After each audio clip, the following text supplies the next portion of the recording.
நாளுக்கான ஜெபம் செய்வோம். பரலோக பிதாவே, அப்பா, இந்த நாளுக்காக உமக்கு நன்றி. இந்த நாளிலே இந்த வீடியோவை பார்த்து கொண்டிருக்கும் சகோதர சகோதரிகளுக்காக ஜெபிக்கிறேன். இவர்கள் செய்யும் வேலையை ஆசிர்வதிங்க.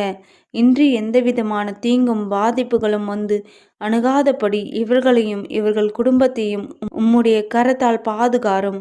இவர்கள் பலவீனங்களும் நோய்களும் இவர்களை விட்டு நீங்கட்டும். இன்றைய நாள் இவர்களுக்கு ஆசிர்வாதமான நாளாகவும் உயர்வின் நாளாகவும் இருக்க கிருபை செய்யும். எந்தவிதமான இன்னல்களின் சூழ்நிலையிலும் நாமத்தை கொண்டு அற்புதத்தையும் அடையாளத்தையும் இவர்கள் காண அருள் புரியும். நீரே இவர்களின் துணையாளர். எனவே மீது நம்பிக்கையாய் இருக்கிறார்கள். இவர்கள் கரம் இன்று ஆசிர்வதிக்கப்படட்டும். இன்றைய தினத்தில் இவர்களின் தேவைகள் அனைத்தையும் நீர் சந்திப்பீர் என்று விசுவாசிக்கிறோம். நீர் இவர்கள் கூட இருப்பதினால் இவர்களும் இவர்கள் குடும்பமும் சுகம் பலன் என்றென்றும் உள்ள